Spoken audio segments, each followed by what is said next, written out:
Oh my God, I just had one, dude. I just had one. All right, little crawdads, I got some delicious little nasty treat for you here. Craig's about to troll in his freaking skeeter. No, I'm not. Marlin's holding the rod. First cast through with the new addicted worm. What a cool looking fish. Oh my God, he's huge. This is my biggest steelhead, dude. That's a 20-pounder, dude. He's just sitting there.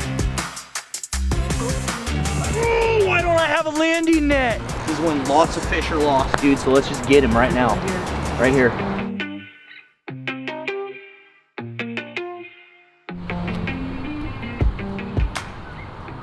Hey, good morning, addicts. We're out here with Craig Robin from 503 Bassers, and today we're gonna try to get on some winter bass. Absolutely. So it's cold. Water's probably 43, 44 degrees, which means we're gonna be slowing down. Yep. Finessing a little bit. Maybe throw some big worms and swim baits. We'll see what we get. Let's do it. Dude, this boat's sick. I'm excited, dude. Actually fishing in a bass boat instead of a 23-foot sled. This would be nice.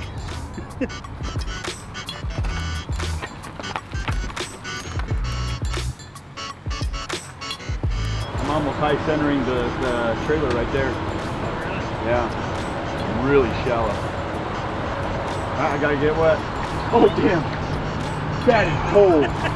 That is cold. Woo. That is cold.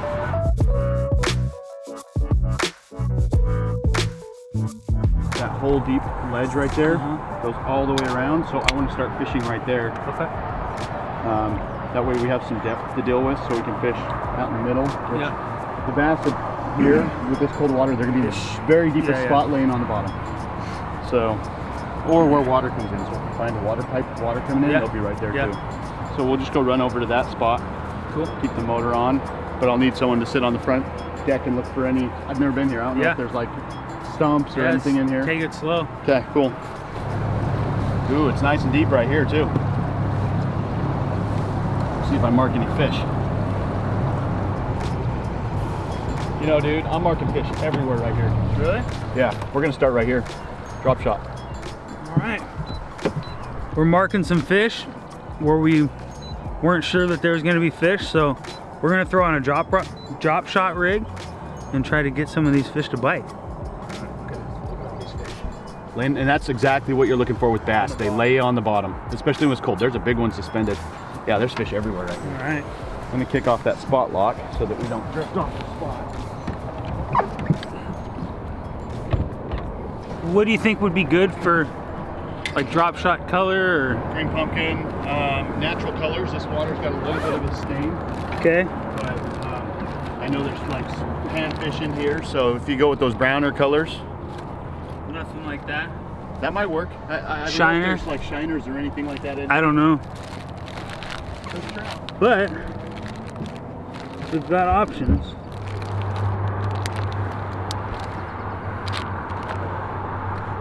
Just gonna get this worm set on this drop shot rig here. Easy to do, you just put it on the nose there and fish it. In the winter when you're fishing for these bass, they don't like shaking. Just a slow drag. Keep contact with the bottom the whole time, and you can't drag it slow enough. I mean, it's just keep it in the strike zone. You kind of entice them and slow drag. I normally just sit here, drag my rods, take a break, cover water. You know, make a few casts when you find them, but you got to find them, man. And that's the thing is, in the winter they're potted up. You find one, you're gonna find like 20 or 30 if it's a, you know, fertile body of water with a good population. But it is literally lazy fishing.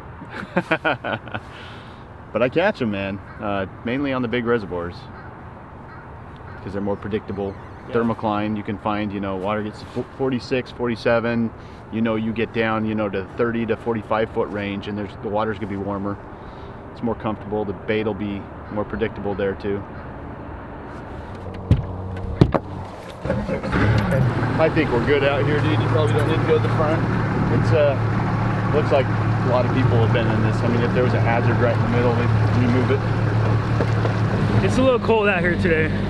We're winter bass fishing, but right now we're moving spots. We're on our way to this spot, but we found some deeper water, and that's where the fish are going to be, in the deepest part of the water. So, and we're actually marking them. So we're trying to get some bites over there, but now we're going to go to even deeper water. Hopefully a little warmer down there for them. Hopefully find some grass to fish around, and we'll see how it goes. Super shallow. And I know right over there, it gets like, there'll be like dry land all the way across, not too far out. This is really shallow right here. But what we could do is switch to something reactive that we could at least get a brown trout, like a jerk bait or something like that. I want to throw an original pointer and work this, because they'll hang out, they'll cruise right through these areas. Yeah. This is like the top of the horseshoe. Okay. And we'll just do some a little bit of reaction stuff. Jerk bait tied on here. I mean, if there's really good brown trout in here, they'll bite the jerk bait.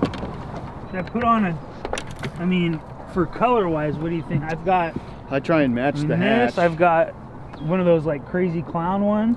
Do you have any with the bigger lips? So yeah, I've got a deep diver. Yeah.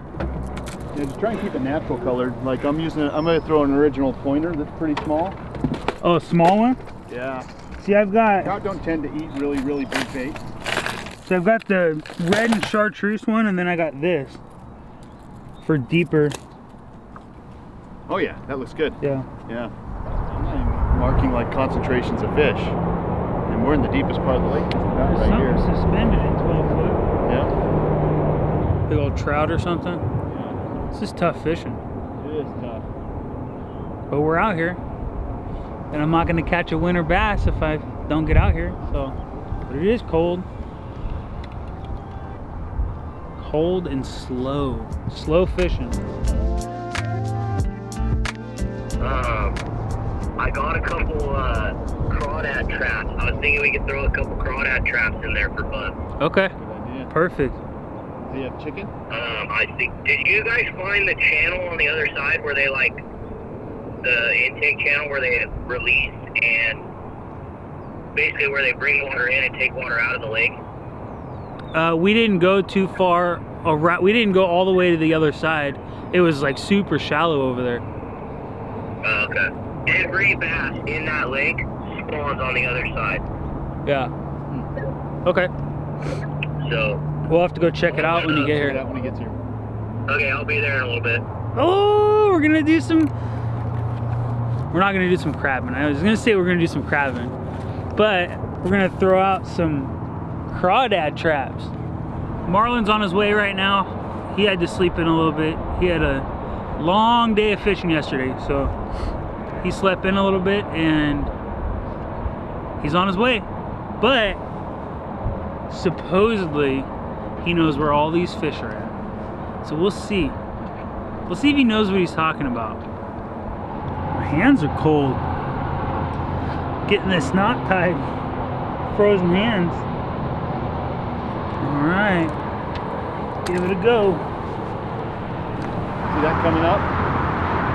Looks like that's where water's dumping in.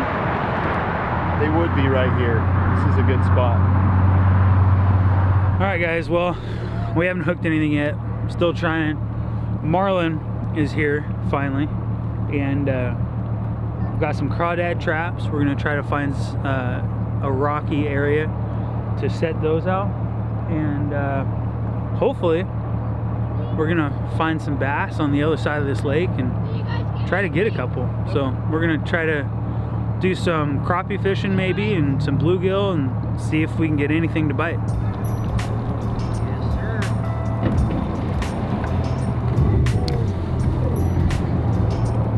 We'll go find them now. Now that you're here. I was telling Mike too, if it's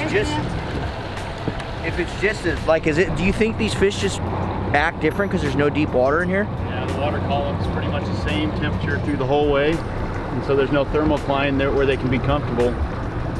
So they could be tucked up right up shallow in these sticks, any structure here, or they could be where the water's dumping in, which we just tried. Over here we found a pipe that was dumping in water. I was planning on just showing up, you know, I was gonna like sleep in till like 9, and then by the time I got here, these guys would have it figured out. I'd just show up and catch some fish. My plan failed. It didn't work, everyone out there watching. No, in all reality, I got a little puppy, a little chocolate lab that I got for Christmas, and he's just been crated up way too much, and I don't like it. So I wanted to stay home and do some training and stuff with him this morning. So that's what I did. And now I'm out here trying, and I thought, man, let's get some crawdads. Thought it'd be fun to catch some crawdads. So you guys think we're gonna catch any? Craig said that chicken was the bait of choice. Raw chicken, chicken leg. Chicken leg. What? All you guys out there watching, what do you guys use for crawdads? You guys do any crawdadding out there in the freaking addicted world? I just got these little cheap traps. These were like 10 bucks a piece or something. I did not dress for winter bass. I'm in jeans and a sweatshirt. When I go winter bass fishing, I dress like I'm going snowboarding, dude. Yeah. You can't be too warm, man. You can be too cold. That's so true, and I always forget that concept. Take layers off. All you guys out there watching, that is something really, really good to remember. Sorry, I don't mean to be pointing at you with my Gerber knife. You can always shed layers, but you can't add them if you don't bring them with you. So like, just like Craig said, dress as warm as possible and then just shed layers if you're a little bit too hot. That's definitely not what I did. I just wore I wanted to rep my band Sea Lion hoodie. Craig's warm. We're cold. Professional. That's what happens when you're a pro bass fisherman though. You just know how to dress for the occasion. We're just out here hoping for the best. Boom! And then you just freaking clip her on here.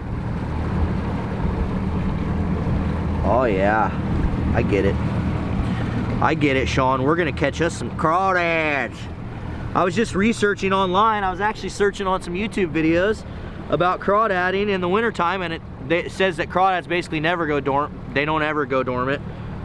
They go a little bit less, like they don't move necessarily as much, but they still are walking around feeding, so hopefully we can get some.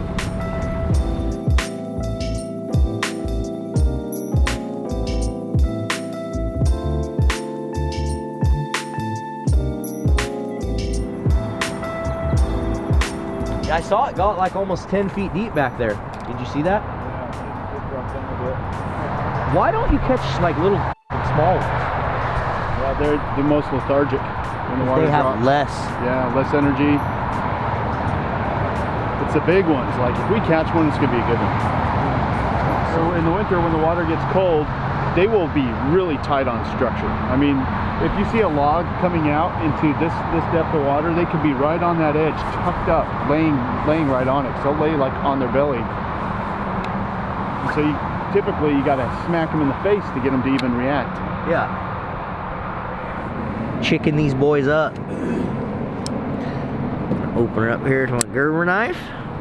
I want to catch some. If we catch a lot of them, we'll eat them. If not, I'm gonna use them for steelhead bait. That's what I really want. Yeah. This chicken just looks foul. Why? Oh yeah. It's a good looking piece of meat.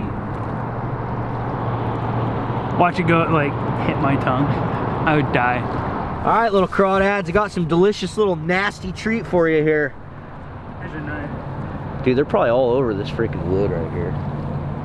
I say we throw one of them right there, and then we'll throw one of them in the channel. Craig, how do you like that spot lock on that Minn Kota, dude? That's like game changing, isn't it? Yeah, I've gotten lazy because of it. Dude, Cameron was telling me how it's like made his salmon fishing just so much nicer too. It's literally been game changing for him.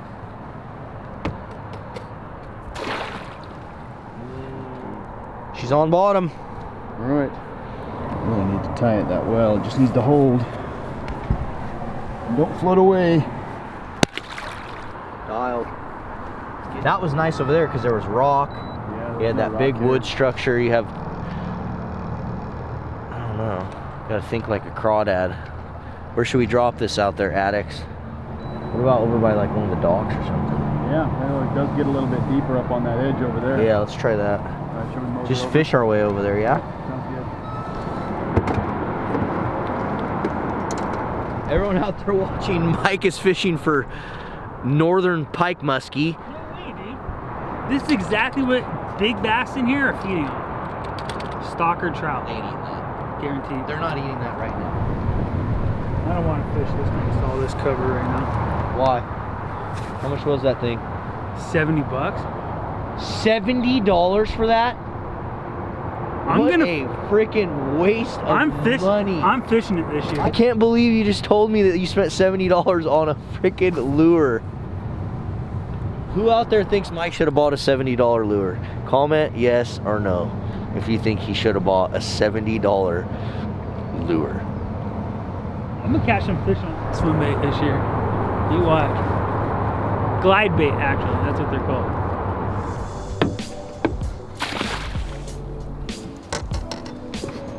See, if you can't come out and catch a bass, at least hopefully I can catch my own steelhead bait. So then I can go use that tomorrow when we film another episode of Addicted Life on the Oregon coast.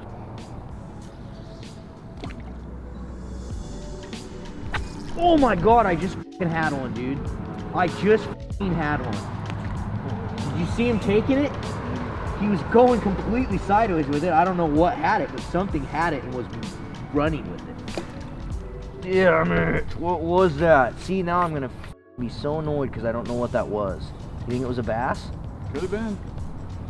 I mean, you're not going to feel him really hit it this time of year. Dude, he did not. I didn't feel anything. I just was like, what the hell? And my line was moving to the left. Yeah. Oh no, that's so lame. It's probably a 10-pounder. That was a big one. Probably was 10 to 15 at least. Probably would have broken the Washington State record with that fish. Update addicts, it's super cold out here. Got my big bass dreams buff on, hopefully I can get some big bass. We're gonna head over to the deeper water, see if we can't find some fish in there. They fished it a little bit already and they did mark some fish in there. So we came over on this side, dropped the crawdad pots. Now we're gonna head back over to that side, fish that deeper water again. Hopefully we can find something. I did have something pick up my worm just a little bit down there. Set the hook a little too early, screwed up, missed him. I suck. Dude, Craig's about to troll in his freaking Skeeter. No, I'm not. Marlon's holding the rod. Hey, can you go out into the deeper water? Oh wait, there isn't any. You have to slow it down, like big time. But we better trolling motor it then, because It takes the Travis. how much does this thing dive? Dives about 8 feet. Oh yeah. Yeah, it's in the, There he it's in is! the strike zone. Strike zone. All right, Craig. One notch up. Now you're going too slow. Craig's never trolled for trout. He doesn't know, dude. I don't troll, Why man. are you trolling for trout in your bass boat? I'm not. He is. I'm not even gonna touch that rod when you're trolling, man. I don't want to take credit for that. What if I hook a bass? Then I'll take credit for it. It's all me. My idea, my bait, my rod. Like set the state record trolling with a little tiny floating Rapala. 13 pounds. In the winter. If there's that many trout that they just stocked in here, trout can't resist this thing. But they could all be congregating over here too if they stocked them over here. Mm-hmm. Well, you know, They those probably things just are, dumped them at the sometimes ramp. they don't even move. Here, I got a thing. I got a thing. Oh, look at you, dude. These boats are built for trolling. Look at that. Heck yeah.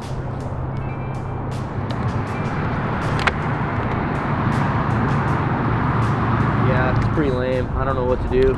It's just too cold, man. Yeah. 43 is you're asking a lot of the bass that are, you know, not even willing to spend any energy to go chase fish. They're probably just sleeping. Sleeping, doing nothing. Well, let's go look at those traps. They haven't been soaking that long, but Yeah. let's at least go check them out. All right, so we weren't able to find any bass in this lake. Partly my fault, I think, because you didn't realize how shallow it was. So It's super shallow. So tell the addicts out there, because I have seen a lot of guys like talking about like, hey man, I want to go try how to find winter bass. And I've been one of those guys. It's been like, sometimes you're just bored. You want to go do something different, something fun and challenging. So if people are trying to find them, like, what are you looking for when you're successful finding them? Yeah, so typically the number one thing I look for is deeper water, so and a really steep grade in that bank, because they're not going to hang up in these shallows too much because they have to use too much energy to move up and down. Yeah, look at them all right there. That's a lot of fish right through there. Yeah. But That looks a little potty. yeah, so this is what we marked earlier. They're laying right on the bottom here. And that's what these winter bass will do. They don't want to use much energy, and so they'll just lay on the bottom when they're not actively feeding. And you literally have to smack them in the face or entice them to get them to bite. Especially in waters like this, it's gonna be a lot harder because it's not very deep, it's pretty shallow, and you've got the water column all the way through is the same temperature. So right now we're sitting at 43 degrees. That's really cold, but it's also gonna be 43 degrees even on the bottom because it's not deep enough to have a thermocline. But where you're fishing, you might be even fishing like 80 feet. Absolutely, I've caught fish out 100 feet of water this time of year. Exactly, so and they get down into that because then the water's warmer. You got it. And so how does that, I don't understand the theory. I've never understood that. What makes the water warmer, deeper? Yeah, so it's ultimately just having that water column, and it takes a longer time for that temperature to drop. And so through the winter, you know, it's 43 on the surface temps, you can get 48, 49, 50 down about 30 to 40 feet. And it's just comfortable, and they'll hang where they're the most comfortable, especially if there's bait fish around. So you're using like drop shotting. I mean, what's your main technique to try to find them? Yeah, so 3 different baits. Drop shot, really heavy weight because I want to get down quick. I vary between a 7-inch worm and a little 4-inch dream shot type of bait. I like to use Texas rigged hula grubs or even football heads, really heavy, and you're casting that out there, but I use smaller profiles in the winter. And then the third one's usually a blade bait like a spoon or a jigging wrap, you know, something that's gonna put off a lot of vibration and really stir up that water. You know, all those people, all the addicts out there, they're like, oh yeah, those bass, they don't bite in the winter. It's possible. Craig said he just went out last weekend or whatever, you got 7 fish. Absolutely. And they're all nicer fish. That's the cool thing about the winter time is, like Craig was informing me earlier, even the smaller bass, they're way more lethargic than the bigger ones. Yeah. So you have a chance at a big fish in the wintertime. So that's why I was like, hey, I know this lake has some giants, let's try to find them, but we didn't. So let's go pull these crawdad traps, and then we'll take off, and then we'll go see if we can find some steelhead somewhere. Let's do it. We got a lot of daylight left, so this is what being addicted is about. You gotta morph, you gotta shape, you gotta just go do stuff, try to find fish. It's not always lights out, and what we find is a lot of times this time of year is usually the struggle bus time of year. Like this, there's just not a lot of fishing. It's hard to find it, but as spring comes and more bass get active and more steelhead come into the systems through February and March, fishing's gonna get a lot more fun. So stay tuned, stick with us, tap that subscribe button. Hopefully a steelhead's coming. Is there gonna be any crawdads in here? You said no, Mike? Bad juju. Push him in, Craig. I can get him wet. He almost got us wet I know. this morning. Dude, he's like trying to back off the trailer. Hey, And water came all the way up to here. quickly before you guys think we're giving up, these guys have been here since daylight trying to catch bass. So don't think that we're giving up early, because we're not. We met at 7 a.m. Yep. We're beating a dead horse right now. I know winter bass fishing, and this is a waste of our time. Man, it's already 1:30. Yeah. Come on, little crawdads. Be there. What do you think, Sean? Kaplan's gonna see it first. Not a thing. Nothing. Got a chicken. All right. Next one. We suck. We suck at fishing. We suck at crawdadding. Mike sucks at life. The hell? Here's my prediction, everyone watching. There will be nothing in this crawdad trap. That's horrible. What a negative mindset. Craig had a good positive mindset. He thought it was going to be full to the top. I think it's because I pulled that one too slow so that all the crawdads escaped. I'm going to pull this one really fast. Pull it really quick. Deadliest catch style.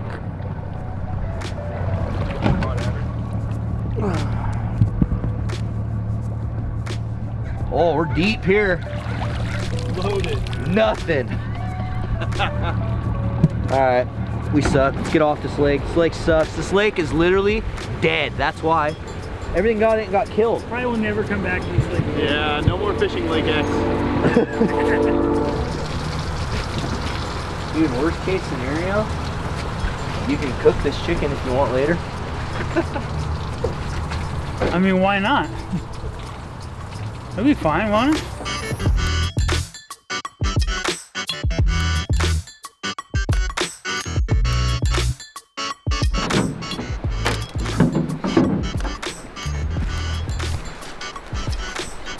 right, addicts, here we are, me and Mike. The true definition of being addicted. We just couldn't handle it. We went out and tried some winter bassing, and really the point of that was just to kind of show you guys that it can be done, and me and Mike have been super intrigued with wanting to learn it and try it out. And I recently just got my boat, my Umpqua, hooked up with a trolling motor and a bunch of stuff to get out and try to do some more bass fishing. So I'm trying to learn from Craig because he's experienced at it, so I chose a bad location. But regardless, we wanted to try to get a fish. Mike hasn't been out steelhead fishing much this year, so we're gonna see if we can't hook a couple. Wish us luck. You just don't want to get it in the spoils. You gotta be on that ledge. Pass upriver a little bit so it can go down in. There you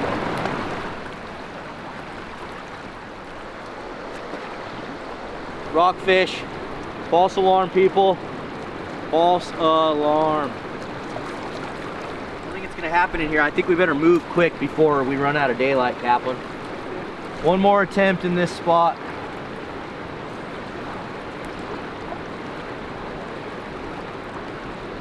They ain't here. Let's move. Let's move. We don't get one out of here. I don't know if we can.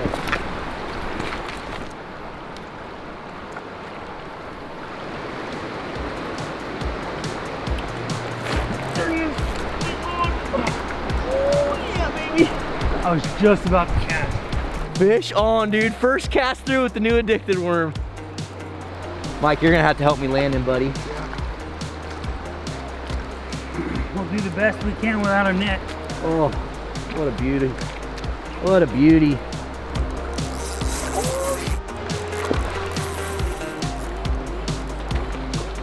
He is not happy. Woo-hoo-hoo, little roll for us. Oh, what a pretty fish. Look at that. He wanted that red, that's red pearl with the blue tail. What a cool looking fish. He's all swollen down here Yeah. by my pinky. What a pretty fish. All right, guys, we're about to release this beautiful looking steelhead, wild steelhead. We're gonna release him now. Oh, there he goes. He Nice, goes. healthy, strong. That's awesome. Dude, we came out and conquered exactly what we wanted to do. Mike, your turn, dude. That's why, dude, that's why I love the Pacific Northwest, because it's just like, you can be bass fishing 1 second, and then the very next day you could, or the next hour you could be out catching a steelhead. So we're blessed to live in the Pacific Northwest. Thanks so much for tuning in with us and having a fun day out fishing. Hopefully we can get another one. There you go. Bring it this way just a little more. Reel, reel, reel. Drop right there. Run that line. My bobber's so far down there I can't even see it, so I'm just gonna like just reel and hope there's a fish there. What do you guys think, all you people out there watching, what do you think the limit is? Like what's like the quote unquote rule on how far downriver you should drift your bobber? Like, what's the rule? What do you think, Mike? What's like a conservative distance that you should be okay drifting your bobber downriver? I think as long as no one's next to you, go as far as you need to. What if someone's right by you? That's an interesting subject. What if someone's right next to you? What if someone's like fishing right there? Can you still long line your bobber downriver? I don't know. Probably good to just talk to the guy and say, yo dude, you mind if I long line it? Let's go somewhere else, Mike. I got a couple more spots we can hit. All right, addicts, we moved spots again. Trying for one more fish. Hoping to get lucky here. If we don't get one, who cares? Because we already got one and we're stoked. But I want a chromer, a blinger. Give me a bling. Dude, just perfect upstream wind right now. Dialed. Just need that bobber to drain. Oh, Mike just totally corked me. I told him to though. I want him to get a fish. That's the good slot down there. Dude, he's big. Huh? He's big. Keep him up here. He's right here in front of Goes me. down there. He's right in front of me. He's not done if he's big. Oh my God, he's huge. This is my biggest steelhead, dude. That's a 20 pounder, He's dude. just sitting there. I don't have a landing net. That is a giant. You're gonna take the rod and I'm gonna land him. Oh my God, Kaplan, that's a 20 pounder. That's a 20-pound fish. That's a freaking giant, dude. Oh, why am I not wearing my waders? That's a giant, Kaplan. That is a big, big fish, everyone. Red haze, dude. Both fish today on addicted worms. Dude, this is my biggest steelhead. That's a 20-pound fish, dude. All day long, Mike, that's 20 pounds. I don't have a measuring tape, but I'll tell you right now, that's a big, big fish. Marlon doesn't have his waders on, so I'm gonna have to hand the rod off to him. Here. I don't know if he's ready, dude. I'm gonna try though, here. Oh yeah, he is. No, he's not. No, he's not, dude. Here. He's not ready.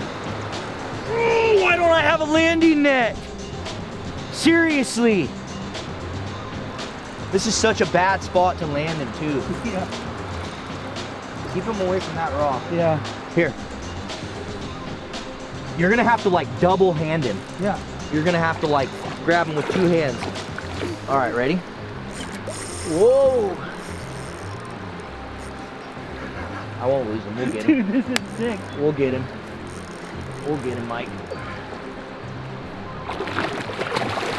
2-handed. Look out, look out, look out. This is when lots of fish are lost, dude, so let's just get him right now. Right here. Cradle him. He's not 20, but that's a big fish. That's upper teens for sure. Dude, the hook just fell out. Get what you can. Okay. Mike, where's your phone? It's in my pocket. Like deep in my, it's in my waders. Sean, you're gonna have to get good pictures of him then, dude.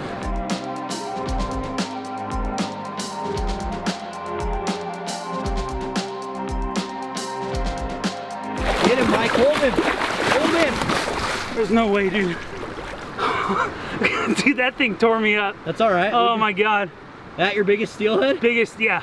It's better that he's released anyway. It's good. That's why, guys, we don't bring these fish on the bank. You know, it's a sad moment right there. Mike doesn't get a really awesome picture of that fish, but we care about these fish a lot, and so we keep them in the water. We don't pull them up on the freaking banks. We want to make sure that they're going to be all right. So Mike was trying to just cradle him and hold him in the water, and couldn't keep a hold of him. Didn't so want to hurt him, so there he goes. Just let him go.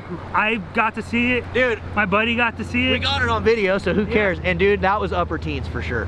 That was a stud. That was a huge fish, everyone. Oh, I don't even know what to say. Keep fishing, guys. I mean, we tried for bass this morning, didn't work out, and I was kind of like, I almost told him, I'm gonna go home and just see my family. You just got the biggest steal. And I just hooked the biggest steal of my life, and we got 30 minutes of daylight left. So, and I'm soaking wet because I just battled a huge fish without a net. So, keep going, guys. It's awesome. All right, guys. Just got done landing my biggest steelhead, and was using the Addicted A7 float, which hopefully will be back in stock soon at some point. And then the Red Haze, which is an awesome color.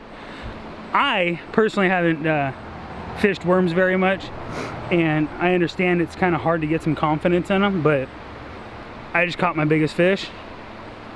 I'm gonna be ordering some more, guarantee it. Oh, that's awesome, man. Let me check my leader and make another cast.